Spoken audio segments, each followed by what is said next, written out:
Hello there. I've been studying a chart where Cancer is rising and the moon is in Aquarius. As a rule, the moon is always one of the top indicators, and she's the queen. But as another rule, the ruler of the rising sign is also very important. It's the prime minister, so to speak. So for Cancer risings, the moon holds the two functions. She's queen and prime minister. And don't ignore the sun, but don't ignore such a moon. So how can I picture an Aquarius moon? When a planet is in a sign, it doesn't become another planet. Even in Aquarius, the moon is the moon. And what she means is a moon thing. Of course, the moon is a luminary and she comes and casts light. And when you get the light on Aquarius, you see Aquarius. But the moon is also the moon. And with the moon, we often talk about cocoons, about homes, about roots, about burrows, places of safety where mums take care of children.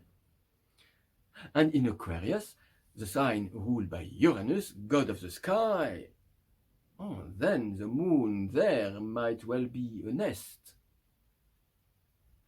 Traditionally, Saturn rules Aquarius. Saturn opposes the sun, ruler of the opposite sign, Leo. Nature, you know, it's a great metaphor that opens the door to understand what is in the chart.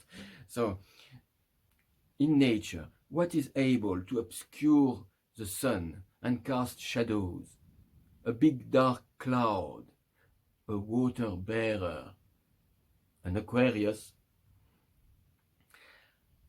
As a child, I used to wonder why birds build their nests without a roof. Chicks are safe from below, but when it rains, they get drenched. If there is a storm, they feel it. And that's how birds live. They can't go knock at the fox's door to ask for shelter. The little chicks live under the big white sky, soaked in immensity. As they grow, they train flapping their wings on the edge of the nest, preparing themselves for the big jump. So how do these images translate in terms of human life for someone who has Cancer rising and the moon in Aquarius? Question. So digression. I belong to the Placidus tribe. For me, an Aquarius moon in a Cancer rising chart is not necessarily in the 8th house. For someone who uses whole house system, an Aquarius moon in a Cancer rising chart is in the 8th house. But for the Placidus guy, it may also be in the 9th. In this case, it's born to be alive and migrate, maybe. Or in the 7th house, born to fly along with a mate, without being able to hold hands in the process, because when you fly, you can hold hands. So you keep some distance, even with your lover, when you fly. That's Aquarius. Well, anyway, a good deal of Aquarius moons in Cancer rising charts will be in the 8th house. And this is fitting for the sign of thunderstorms and flashes of lightning that disturb suddenly the peace of the wide blue sky or the starry night. I have to talk about the Traité pratique d'astrologie from André Barbeau, the famous astrologer. It has not been translated. It's a shame. It's such a good book. And André Barbeau describes the signs always as two types. About Aquarius, André Barbeau says that one type is the wise type, the detached, the type that takes some distance from down-to-earth reality and from instincts, the type that loves clarity, ideas and ideals. To the extreme, this type can be completely spaced out. But the other type of Aquarius is the adventurous type. It's the eccentric, the rebel, the Aquarius that lives in a state of high tension, the one who wants to steal fire from the gods for the benefit of humanity.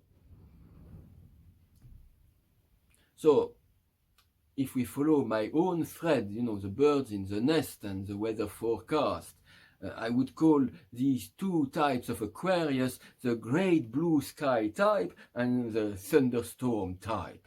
And I would expect an Aquarius moon in the 8th house to belong to the storm, especially if there are tense aspects to the moon or other placement in the chart, tense other placements like a Scorpio sun, for instance.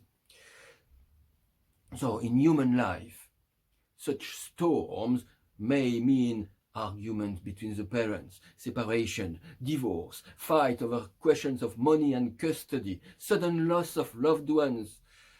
It can be falling from the nest, not finding the strength to fly with one's own wings, or maybe too much space around, too much freedom at an age when we need to feel contained, held, supported, and given boundaries. It may mean being exposed to anything that is too wide, too open, too unpredictable for a child to feel safe. Finding about porn on the internet at the age of 5, becoming aware that Mother Earth and the climate are dangerously changing at 6-year-old, or being suggested that you may not be a girl after all, are possible illustrations, but human madness is not limited to nowadays creativity. Too open. Now, what if this moon in Aquarius and the 8th house, what if it was a happy one? Why not? Even in the 8th. No challenge means doom anyway, so let's the door open to happy expression of any placement, including in the 8th house. So a moon in Aquarius could be a home full of friends, a family well integrated in the community, exciting holiday camps, open-minded parents, intellectual opportunities, and for the 8th house, a natural perception of otherworldly realities, invisible friends, animal spirits, telepathic communications, the ability to fly out of the physical body. Why not? One day we will get there. In the meantime, have a good day. It was cold today.